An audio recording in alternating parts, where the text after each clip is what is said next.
Okay, everyone, welcome to Chapter 6, Wine and Beverage Service. By far my favorite chapter. We really got to cover a lot of fun stuff in here. If you are of legal age and you are relaxed and ready for this, I encourage you to enjoy your favorite kind of beverage while we go over this stuff. Of course, I guess I probably shouldn't condone that, but it seems like an appropriate chapter. So, without further ado, we're going to go ahead and dive in. The fun stuff kind of comes a little bit later on in this chapter, but first we need to talk about responsible alcohol service and dram shop law. So, before really reading all these bullet points, I want to make a point to say that, serving alcohol is fun, bartending is fun, making drinks is fun, getting to know your guests throughout the course of the evening is fun.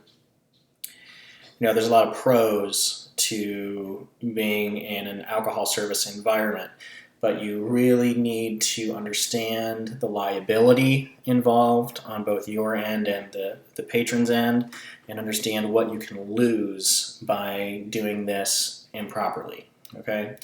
So it's a very serious thing. Again, it's very fun. Yes, of course it is. It's fun to learn about. It's fun to taste. It's fun to go out and have a cocktail and all that kind of stuff. But it's very serious if you are both serving it as a server or bartender, or if you are a manager or owner of an establishment that has a liquor license. So, dram shop law, this is really kind of what we're talking about.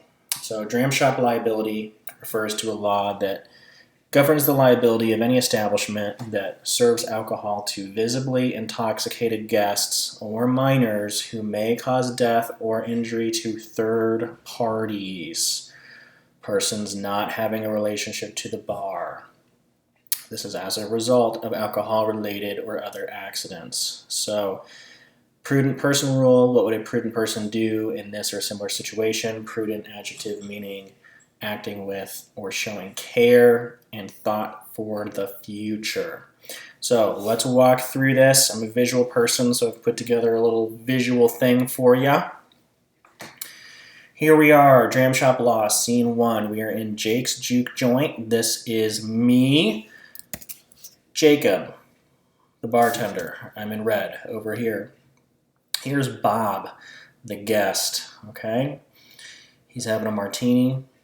He's had a few martinis, all right? I'm serving him, and he's looking pretty woozy right now. He's getting droopy-eyed. He's feeling himself, probably feeling himself a little too much.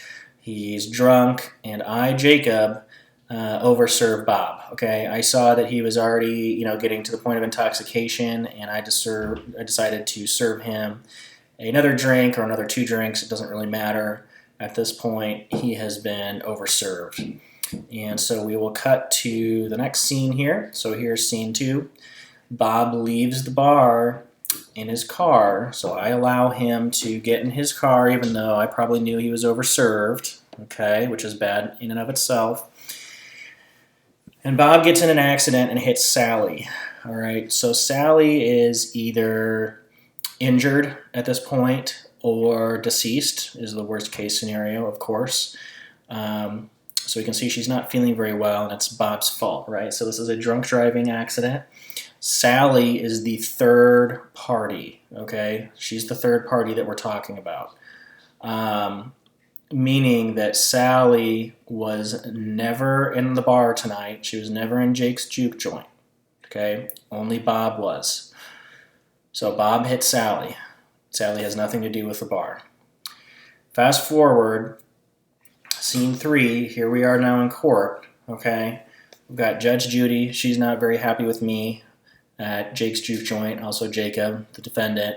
And here we have Sally. Let's say Sally made it through, okay? She's injured, or should she be deceased, her family or estate would be representing her here, the prosecution, and they are going to come after me for damages, okay? So these damages would be either against me. Let's say I don't own Jake's Juke Joint, and it's just me, Jacob. I just happen to be a server or bartender there. They can come after me personally, okay? So think about that. You're a server or a bartender at a spot. You overserve someone. This happens. The police can come back. They determine that you were the cause of the overconsumption. You can be in court as a server or a bartender, okay? But now we can also say that I am also the owner, so they can come after Sally and her family and estate can come after me, the owner, and the business itself.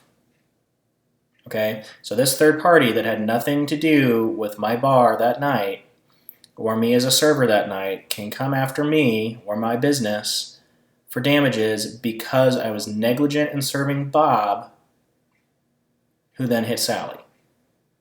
Okay, I hope that makes sense. If it doesn't make sense, please reach out to me because this is very serious stuff. So I need you to understand your liability and your role in this responsible alcohol service.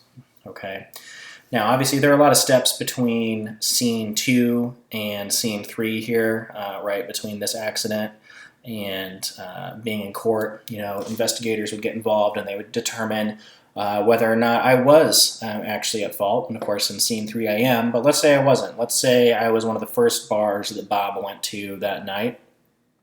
And then he went to 2 to 3 other bars, and they overserved him. And my sales record shows that he only had, 3 drinks over the course of 2 hours. So that's really not that bad. He was probably feeling a little tipsy, starting to feel it as he left Jake's Juke Joint. But then he went on to these 2 other bars, and by the 3rd bar, he was very inebriated.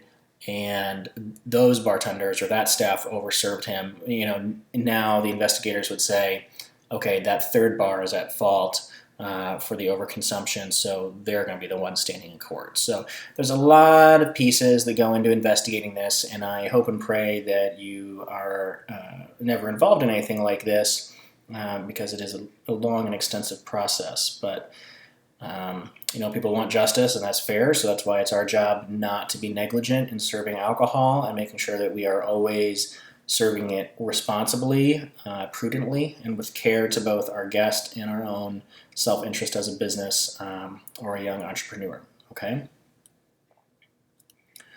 All right, so here are some guidelines for how to provide alcohol responsibly. We're going to set establishment policy that states rules concerning visibly intoxicated guests. So, what are we going to do? How are we going to handle the situation? We've identified a guest that needs to probably be cut off. How are we going to handle that? Here are, the 5 steps involved. Okay, great. So we've set that policy. Next, we're going to train all bartending and service staff on that policy and on proper alcohol handling procedures. What to look for if people are getting intoxicated, how to identify what could lead to that, which again, has been or will be covered in training week when we talk about alcohol safety in depth. Reviewing the sales from the POS throughout service. This is a really big one. We don't always have the pleasure of working one-on-one or, having like 4 people to, one server, especially in a bar situation. The bartender is usually responsible for several guests or more, several guests in a floor section. So it's hard to keep track of everyone. So one thing that you can do is if you're entering the sales into the POS, diligently throughout the night, you have a question about a certain patron, you could look up their tab and say, oh, wow, okay, either this person has had a lot of drinks since the start of this tab, they are definitely feeling good and we should probably cut them off. Or you could say, what, actually, they've only had, again, same example, 3 drinks over 2 hours. That's really not, that's not really identifying why they're acting the way they're acting right now. Or maybe they're just, in a different mood than they were when they first started. So reviewing the sales is a huge indicator to how much they've had to drink. Just make sure you're keeping records. And then lastly, we're going to complete incident reports concerning problems with guests. Okay, so this is the best defense against a third-party liability claim.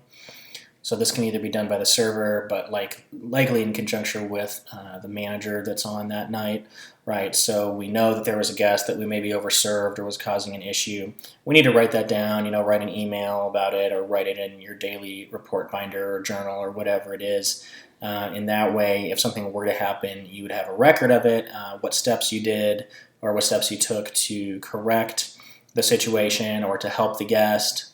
Let's say the guest tried to leave and you said, no, I can't let you do that. I'm very sorry. And you went through all these things and, they still got in their car, but then there's a record of you calling the police and letting the officers know that someone who probably shouldn't be driving has left your establishment.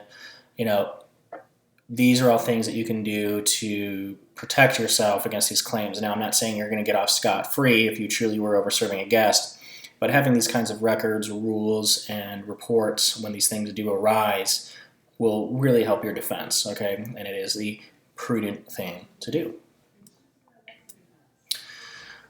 Alrighty, so on to wine service. I'm done with my liability talk. I hope that has sunk in with you. So we have 2 videos here that I'd like you to check out on YouTube. One of them is Keys to Great Wine Service. That's done, I believe, by Wine Enthusiast or Wine Spectator magazine. It's a good one. And then the second one is How to Present and Decant Wine. That one is a little bit longer, but it does go over truly professional and complete wine service, which is a competency that we'll cover in the practical environment at some point, but it really does a really good job of going step by step of what you need to do. So I ask that you please check those out separately and independently. There are links for that in Talon. So that said, we'll go into serving wine at the right temperature. Allows the wine to show its best characteristics, of course, all right? So proper temperature for serving wine, dessert and sparkling wine, generally is going to be white wine, of course, we're talking about, 40 to 45 degrees Fahrenheit, so fairly chilled, the most chilled out of the spectrum. Then whites, other whites and rosés, sherries, some champagne. I know champagne can go in the sparkling category. 45 to 50 degrees, okay? Then we're getting into light, dry red wine, like Pinot Noir. Should be served around 50 to 55 degrees. Then other lighter style or medium-bodied reds like Merlot, Tempranillo, 55 to 60. Full-bodied reds like Cab, Zin, and Malbec, Zin meaning Zinfandel, 60 to 65 degrees, which is almost room temperature. Should you be quizzed on this, hint, hint, we're just going to do a summary range, okay? So in general, whites need to be served from 40 to 50 degrees, and reds from 50 to 65 degrees. So what I have behind this is a picture of a very extensive wine cellar, temperature controlled, okay? These look like a lot of red bottles, but I bet there's some whites mingled in there. So this is a great setup that a lot of restaurants, including ours, cannot afford. And this is something that you could have zone control over, where you could put, the Pinot Noirs separate from the Cabernets, and you could have that section chilled just a little bit more to get down to that 50-55 degree range. And then the Cabernets could be, still at 65, which, room temperature is about 70-72. So when you do pop that bottle, it does taste just a little bit colder than room temperature, but not that much. So if you ever get to see or work with a setup like this, it's really something to behold, and I would envy you if you get the opportunity to work in an environment like this. It's awesome, but just be aware that this does exist. That said, most modern wines these days, by modern I mean young, ready-to-drink wines, that have been bottled within the past 3 to 5 years, really don't need as much temperature control as some of the more delicate aged wines, okay? So what you'll see in the Class Act is all of our reds are at room temperature, and all of our whites are stored around 40 degrees. And that way we can always bring things up to temperature if they need to. And sometimes we'll store more of our delicate, higher-end reds just down in the basement anyway of the hotel, because it is a little bit cooler down there. And then if someone happens to order those very expensive bottles, we'll just let them know it takes an extra minute to go get it. That way it is still preserved to the best of our ability. So anyway, again, if you're going to be quizzed, whites 40 to 50 degrees, reds 50 to 65. So food and wine pairings, very important. As a server, you need to guide your guests in the right pairing for their meal. Many guests may enjoy wine that does not pair well with their entree selection, such as Chardonnay with steak. What should we do? I'll let you self-answer for a second. Well, I don't know, Jacob. What should we do?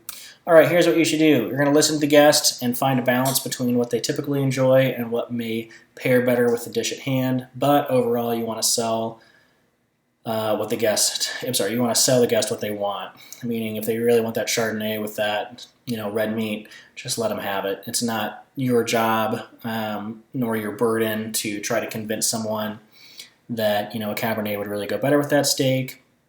Here's the deal, okay? Someone who likes Chardonnay and they get their Chardonnay may have 2 to 3 glasses or a bottle.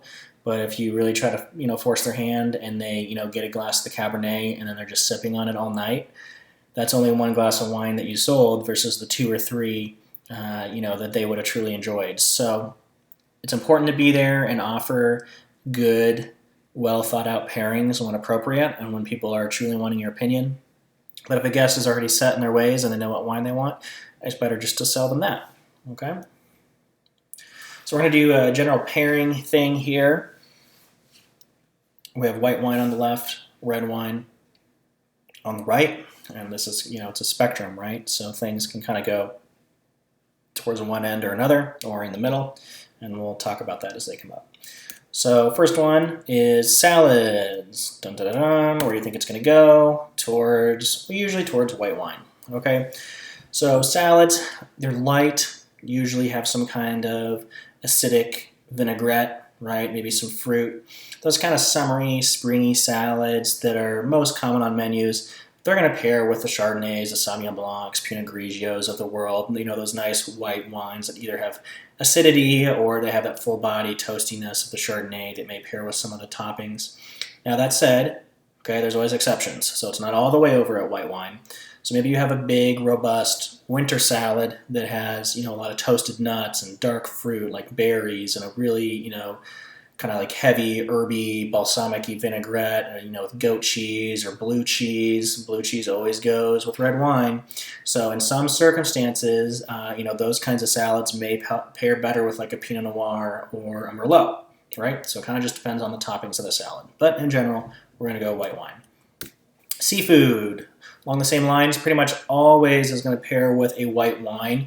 Usually most seafood is going to pair with something acidic like Sauvignon Blanc or Pinot Grigio, but there are certain shellfish that do pair better with things like Chardonnay.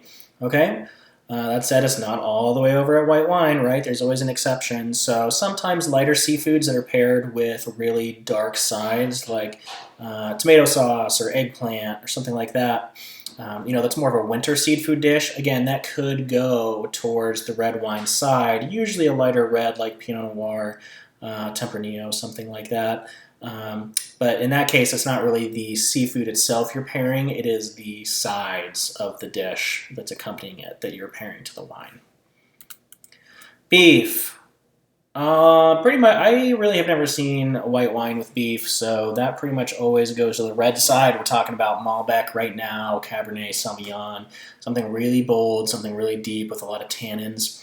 Tannin is that feeling on your tongue of kind of like it dries out your mouth. If you ever eat a grape and it has a lot of that like white dusty stuff on the outside, that's first of all, there's yeast, but then you get into the skin and it kind of has that same feeling. Wine gets its tannin from the skins of the grape. So the thicker that the skin of the grape is, the more tannin the wine's going to have. And Cabernet and Malbec, they have very thick-skinned grapes in that variety. So beef, red wine. Lamb, same thing, okay? That's going to be way over on the red wine side. That's definitely a Malbec, Cab, Merlot, kind of, that's where you want to be.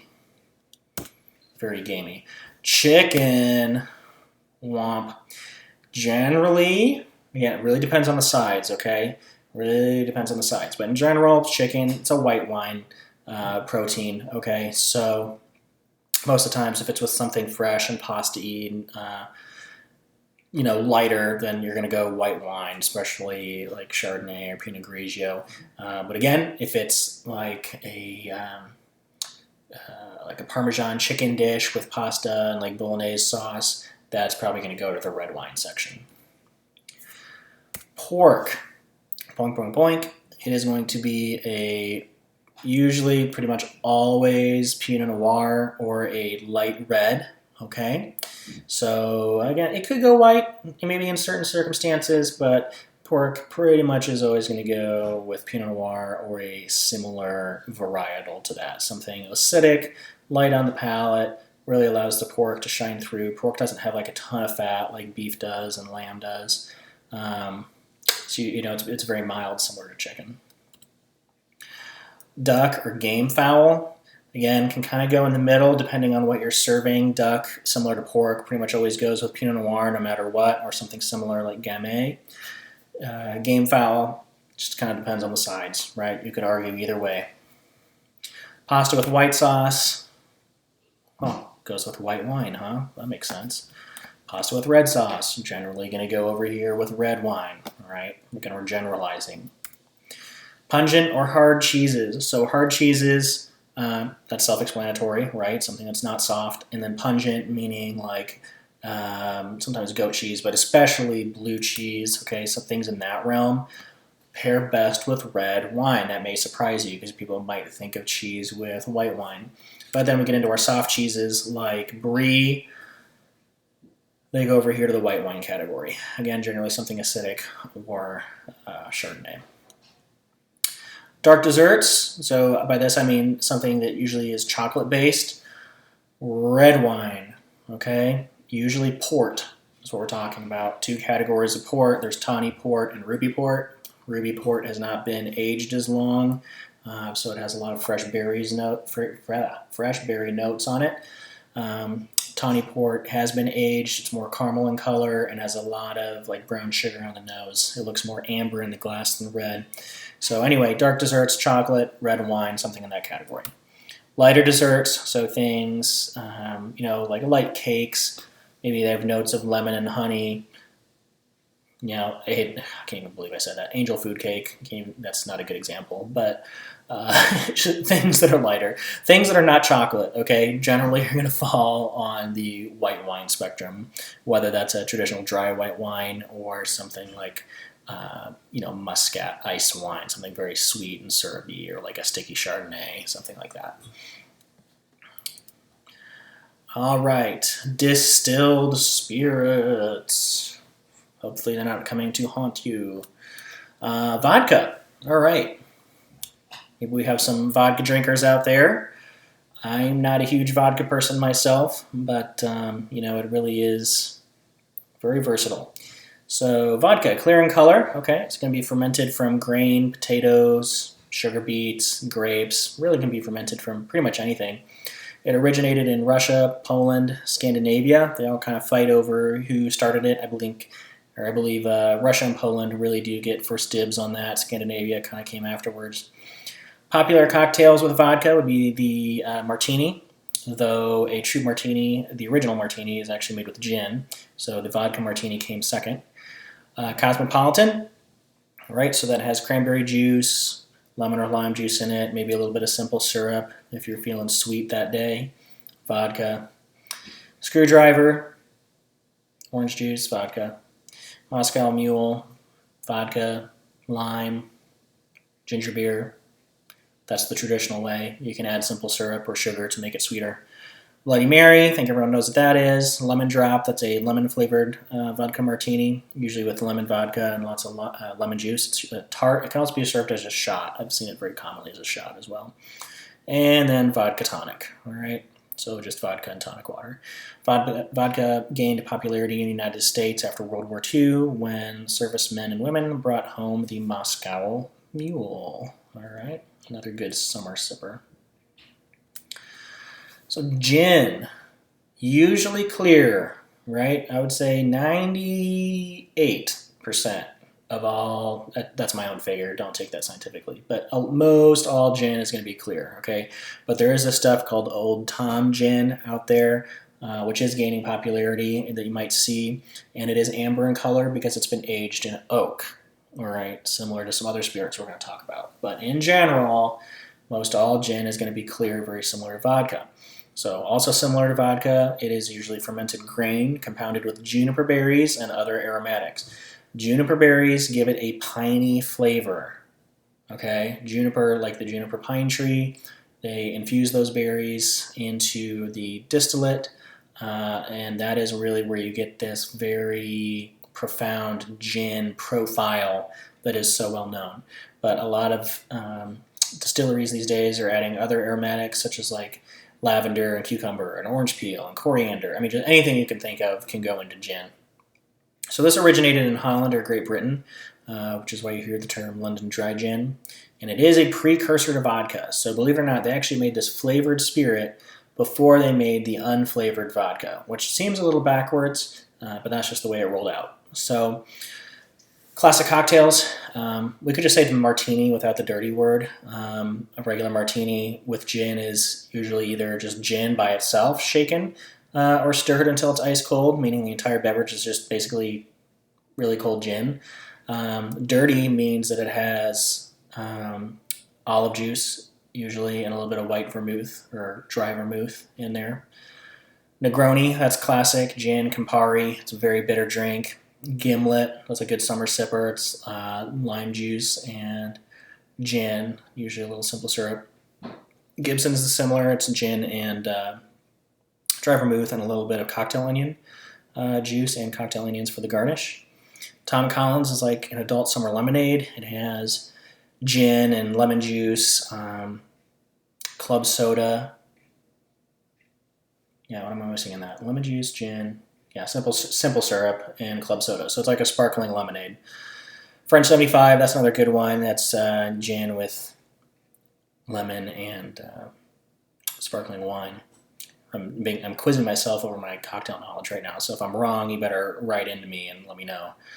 Clover Club, that one is a raspberry-based drink. It has egg white on it. It looks very elegant in the glass. Corpse Survivor, again, very similar to the Tom Collins. It has a lot of lemon, gin, Lillet Blanc.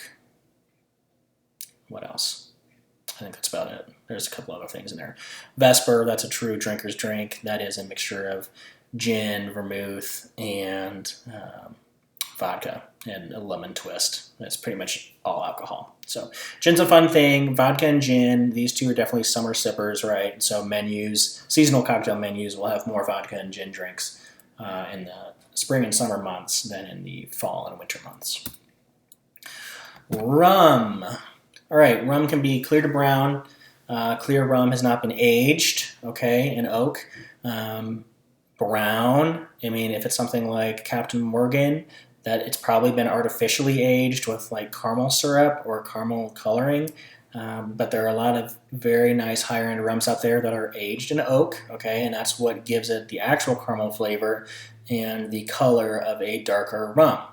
So rum, distilled from sugar cane or molasses, so it's distilled from sugar, which is why it pairs so well with other sugary things like Coke, which is why, rum and Coke or rum and Pepsi tastes so good. It's because, you know what, you're mixing sugar with sugar.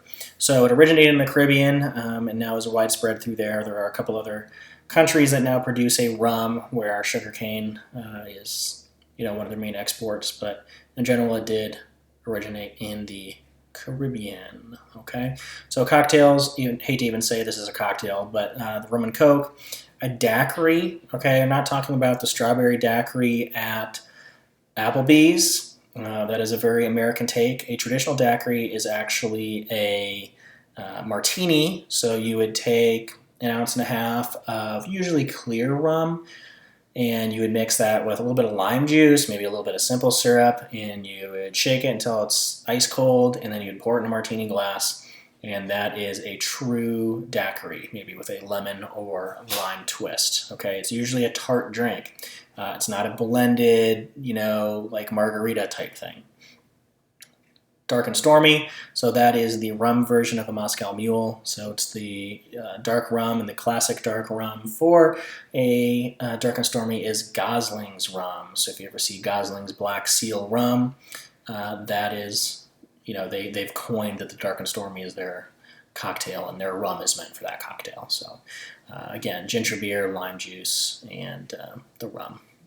We're on the rocks, okay? So we're starting, you could drink anything on the rocks that you want to, but a lot of high-end rums here. If we look over this Ron Zacapa XO, kind of in the middle, bottom of the screen, that's a very nice rum that's been aged for a long time, and it's very smooth, okay? So just like bourbon or scotch, you will find people that ask for either rum neat, like high-end rum neat, or maybe on the rocks, okay? So we're not doing this with our like Captains and Bacardi and stuff like that.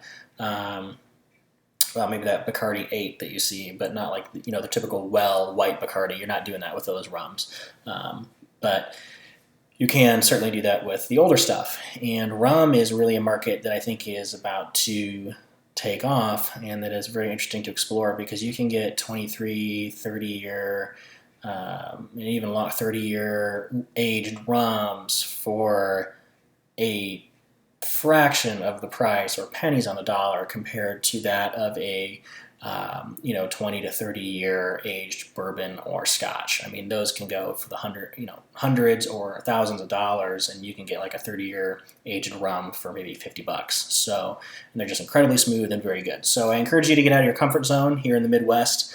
We don't have a lot of rum drinks because we're not in the South, or we're not near a beach per se. But again, rum more popular in the summer. Again, encourage you to get out there and try some different rums if you have the opportunity to. All right, tequila, mezcal. All right, both are synonymous. All right, again, clear to gold. So here we see a commonality with rum, okay? Clear meaning it has not been aged in oak. And then there's really like three main characteristics or labels, okay? Silver, reposado, and añejo. And silver, that's the unaged one. Reposado, aged up to like 2 to 3 years. Añejo is 3 years and beyond, okay? So again, silver is going to be perfectly clear. Reposado has a very light brown, ambery color to it, and Añejo is much darker. You'll be able to identify it. It looks like a bourbon whiskey. It is like the color of brown sugar or darker, all right? So tequila comes from the blue agave plant, which is pictured on the right. Mezcal can come from any agave. So there are different kinds of agave plants. The blue agave is considered to be the premier agave, and so that is why it is used for the higher end tequila. Tequila and mezcal are produced in Mexico. Okay, they have coined that on the world stage by law. Tequila, however, must come from the Jalisco state or approved municipalities. Oh my goodness. Only. Okay, so this is kind of similar to champagne, right? Champagne, sparkling wine, is not a grape. All right, Champagne is a region in France, okay, and wines coming out of that region can be called champagne. Same with tequila. Tequila is really mezcal, but it's coming from these approved areas, so the Jalisco state and these other cities that the Mexican government has said, okay, you are allowed to make tequila and to label this as tequila as long as you're using 100% blue agave and it's coming from this geographical area. You can label it as tequila, all right? If you're using any other agave plant other than blue and you're making it outside of these regions, it is called mezcal. I hope that makes sense. So typical cocktails include margaritas, the tequila sunrise, which is OJ tequila and a little bit of grenadine. Paloma, that's a grapefruit and tequila. Sangria, that's just a mixture of wine and tequila and lots of fruit. And of course, the most common way of consuming this is straight with a lime and a little bit of salt. All right. Bourbon, or bourbon. Bourbon is said to originate in the state of Kentucky, right? It's very famous for that in their state. However, since the passing of a concurrent resolution by Congress in 1964, it is considered to be a distinctive product of the United States. Both bourbon and Tennessee whiskey must contain at least 51% corn mash, which means that 51% of the grain going into the distillate is corn, bottled at least 80 proof, which is 40% alcohol. So again, at least, can be more, but at a minimum, 80 proof, and has been aged in new charred oak barrels. So they can't reuse barrels year to year. The charred oak smooths the flavor of the bourbon and gives a mellower flavor, right? So it gives it its color, gives it its character. Straight bourbon, if you see that on the label, must be aged at least 2 years, but is typically aged for a minimum of 4. Okay, if less, the bottle must say so.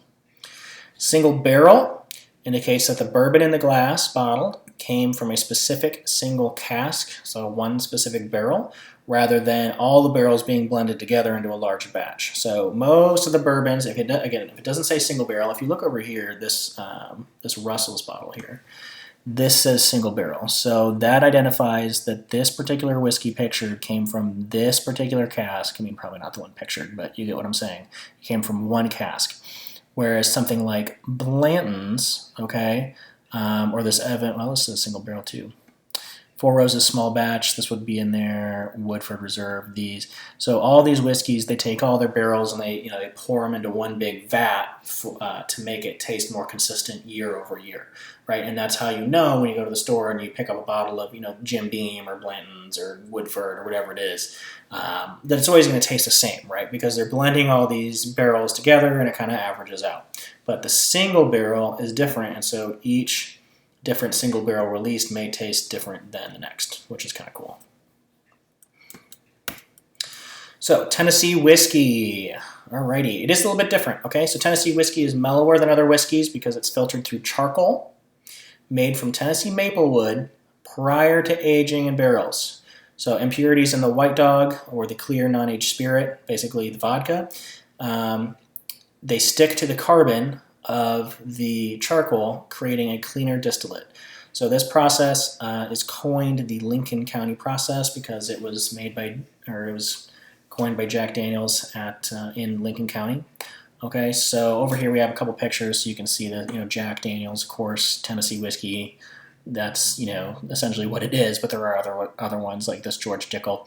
So here is there's a picture right here of the charcoal mellowing vat, which is really cool. So they have all this burned charcoal, and then they let that clear distilled liquor sit in that, pull out those impurities, and then it goes into the barrels for aging. So all Tennessee whiskey meets the requirements of bourbon, but not all bourbon is Tennessee whiskey. So I hope that makes sense. So again, 51% corn mash, 80 proof, all that kind of stuff we talked about. So that's great. So yes, they are bourbon, but they go this extra step. So many Tennessee whiskeys don't label their product as bourbon because they do add this Lincoln County process. They want it to be known on the label, that they've gone this extra mile, and you can expect this kind of smoother, even more mellow, sometimes sweeter flavor than bourbon. All right, Scotch whiskey. Whiskey from Scotland, okay? So we have this little map over here. Here's Scotland, right? Here's like Glasgow, and here's Edinburgh. And then down here, this is like Manchester and Liverpool are down here. God Save the Queen. And then way down here, imagine another page down is London, right? So this is England. Below this line, this is England. Okay, we're in the UK. So Scotland's up top. Here we are. It's cold. It's wet. It's beautiful. Scotch. Four main classifications, okay, that you're going to see. Single malt means it's been distilled from barley, so malted barley from one distillery. Single grain means that both barley and other cereal grains such as corn, wheat, rye have been mashed together from one distillery. So the single indicates, so it's contradictory because you're like, well, Jacob, why is it single grain if there are multiple grains being distilled? Single refers to the distillery. The next word identifies what it's been distilled from. So single malt, single distillery, malted barley. Single grain, single distillery, multiple grains. Okay. Then we get into the blended. So blended malt, single malts from different distilleries. Okay. So different malts of only barley distilled Scotch being blended together. And then the most common one you're going to see is just blended, which can be malted barley and other cereal grains being blended together from multiple different distilleries. Okay, it's a very common practice. So 90% of all Scotch falls into this category. Scotch must be aged for a minimum of 3 years, but many require 12 plus years of aging. The age listed on the bottle that you see is a guarantee of the youngest whiskey used. All right, so we have some pictures of some Scotches up here. All right, like Macallan, Lefroy, Glenfiddich. We see Highland Park back here, Glenmorangie, Belvini, Arbelor. Really good selection. Let's take a look at the map. On the map. So there are 5 main regions of, different Scotch producing regions within Scotland, okay? So, and there's actually 6 on this map, but the islands up here, the islands actually ties in with the Highlands officially, according to the Scotch Association. Okay, so Highlands up here, Lowlands, Speyside is just recognized, I believe, as of 2014 as a zone region, Campbelltown, and Islay. This is pronounced Islay, not Islay. Okay, Islay. So each region has very distinct characteristics of their Scotch. Most of the Scotch you're going to be drinking is coming from either the Highlands or Speyside. Okay, these are going to be lighter Scotches. They're not peated. They're going to have notes of caramel and honey and like a little bit of bramber. They're just lighter in general, right? So Speyside, this is like where your Glenlivet's from, where your Macallan is from, your Balvenie. Highland, this is really well known for Oban. Highland Park and Talisker, these are coming from the islands over here, so this is in the ocean. They're very salty and briny. And then down here in Islay, in Campbelltown, but very specifically Islay, this is where peated Scotch comes from. We'll talk about that on the next slide. And then the lowlands, this is the least producing region for Scotch out of Scotland. I don't have an example for you because there's only like 4 or 5 of them in this entire area, where there are lots more in the Highlands and Speyside. So Glenfiddich, this bottle up here, this comes from Speyside as well. All right, so peated Scotch. Big difference between something peated and something unpeated. So peat is decaying biomass from bogs. All right, so distilleries cut this out of the ground into bricks, and they burn it, and then the smoke is absorbed by the wet germinated grain as it dries. Peated Scotch has a very strong smoky flavor on the nose and palate, and for some it's an acquired taste. So we look over here, we got an extremely satisfied doggo watching its masters cut the stuff out. So this is just this looks like dirt, but it's really just layers and layers and layers of like dead grass that has been compounded over time. And then they dry it out in these stacks. So they stack it like this, and it dries out in the sun, and all the moisture gets out. And then it's basically a brick of charcoal at that point, and it burns very hot very quickly. And that smoke, if we look over here, here's a giant bed of barley grain, okay? And you can see the smoke seeping up through it from the fires below. And so the malting process is, you hear like, okay, we have this malt, whatever it is, not just for Scotch, but for any distillation process. So they take these seeds, whether it's corn, wheat, rye, barley, whatever it is, and they soak them in water until they just start to germinate, right? Which means they just start to sprout. Okay, the yeast activates in them. It starts creating sugar, which is how you actually get your distilled spirit. And then they kill it right away. So, they start to germinate this, and then they kill it either in an oven and dry it out, or in this case, they're using this peat smoke to dry it out, and that smoke sticks to the wet outside of the shell, and then that's infused into the spirit, right? But if you don't want that smoky flavor, you just dry it out in an oven or in a different method, where you just heat it and you kill off the seeds, okay? And then you start the fermentation process, because all those seeds have those natural sugars that have been activated. And that's how that works. So, the great debate, whiskey or whiskey, really comes down, there's a lot of nomenclature around this, and different theories, but the most widely accepted theory is it's kind of geography based. So whiskey with an EY coming from the United States and Ireland, so Irish whiskey, such as Jameson or Middleton. Okay, whiskey without the E, everywhere else in the world. So if you're not in the United States, if you're not producing whiskey in the United States and you're not producing whiskey in Ireland, you're going to take out the E and it's just whiskey.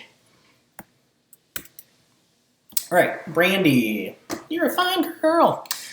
Ooh, that was horrible. Okay, so brandy is primarily wine that has been distilled. Let's go over that again. Wine. Okay, so you've already fermented the grapes into an alcoholic product, wine, and then you're taking that wine and you're distilling it even further. Okay, that said, almost any fruit wine can be distilled, which is why we have things like Calvados. Calvados is a famous region. Again, it's not a grape, but it's very famous for apple brandy, okay, out of that region.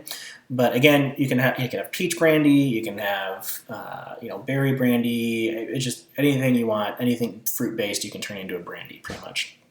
Cognac and Armagnac, you've probably heard these terms.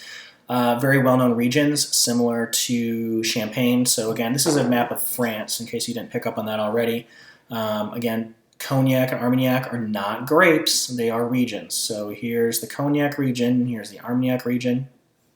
While we're at it, we'll go back to wine service. You might recognize some wine regions. So here's the Champagne region, Burgundy, Beaujolais, the Rhone Valley, Languedoc, Bordeaux. That's a big one, okay? Again, not grapes. Not grapes. So if someone says, I had a great Bordeaux the other day, I really enjoy the Bordeaux grape, you can say, boy, you are really silly because Bordeaux is a region, not a grape. And you can feel smarter than them, or you can impress your family and friends at holiday gatherings, okay? Anyway, commonly aged in oak barrels. Some distilleries add caramel color and flavor to imitate aging, just like they do with rum and other cheap spirits. But the true way of doing this is through aging in oak. So again, just give a summary. Distilled wine, aged in oak. Okay, liqueurs, not liquor. That's L-I-Q-U-O-R. This is L-I-Q-U-E-U-R. Liqueur, or cordials, all right? These were originally produced as medicinal remedies for all ailments known to man. Often contain various roots, herbs, seeds, and flowers, right? So they're very herbaceous in nature. Generally, they're going to be sweeter after dinner drinks.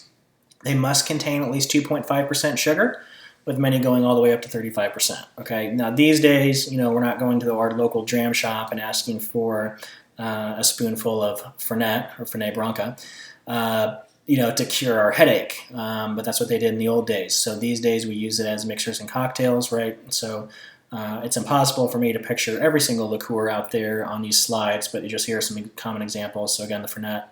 That's Italian, Luxardo, it's a cherry liqueur. I'm not familiar with these three here, but Campari, that's another big one. Cynar, you can see that in bars. And then up here, Grand Marnier, we have Benedictine, Cointreau, that's like a high-end triple sec. Not sure what these are. Bailey's, that's another one. These are all liqueurs, right?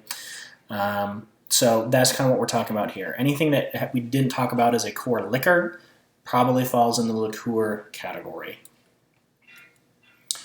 All right, and then beers, lagers, and ales. We're just going to do a very broad overview of this. I'm not going to dive into beer because we could be here for another 2 days. Beer should never be served ice cold. It's not designed that way. It deadens the flavor of the beer. So when you hear the slogan, cold as the Rockies, we need to think about that for a second and, try to pull some correlations about what that means about the quality of the beer, right? I know, it's a subtle diss, I'm sorry. Okay, 2 main types of beers, and this has to do with how they are fermented and where the yeast cap is. So we're going to be referring to this graphic over here. So ales are top fermented. So let's take a look here. Here's the yeast cap, okay? So they're fermented at room temperature, and then they get very warm because of all the chemical reactions going on here. So here's the yeast cap right up top. So these are going to be your ESBs or extra special bitters, IPAs or India Pale Ales, regular Pale Ales, Porter, Stout, wheat beers, brown beers. These all fall into the ale category. Okay, so lagers, opposite end of the aisle, or other end of the aisle, I should say. These are bottom fermented, so they are going to be refrigerated and the yeast sits at the bottom. Okay, these are going to be lighter beers. Pilsners. So these are all your domestics, right? So, Bud Light, Coors Light, Michelob, Miller, all these kinds of things. These are all lagers. So Pilsner's box, Oktoberfests, that's an example. Yeast is at the bottom. So one thing we can try to do to remember this is it's kind of like air, right? Warm air or warm beers, ale, the yeast is at the top. It rises. Cold, it sinks to the bottom, right? So beer is judged by color, taste, and body. All right, so we see 4 different beers down here. This is something probably lighter, like a wheat beer, maybe a darker Pilsner, and then maybe a red ale or an IPA, brown ale, and then probably a porter or stout over here. Okay, hops and IBU. So here's a picture of hops up here. Eventually, you're going to take wine, beer, and spirits, and sometimes they bring in hops to taste. Sometimes they don't. But if you ever get the opportunity to try a hop, I encourage you to do so. They're very strong. Okay, it's like a tea, right? So they throw these hops into the brewing process over here, into the vats, and they let it seep. All right, steep, like a tea. All right, but they are very bitter. Okay, and so that's why this thing called IBU came about. It stands for International Bitterness Units. So the higher an IBU is on a beer, the more bitter the beer is going to be. So if a guest says, well, I really like hoppy beers or bitter beers, they're going to say hoppy. I like a hoppy beer. You can look at the bottles and you can say, okay, well, Bell's Two Hearted, and I don't know if this is true or not, but it has like an IBU of 30 or whatever it is. And then you look at some other craft IPA, it's like triple hopped, Godzilla, whatever it is, and it has an IBU rating of 80.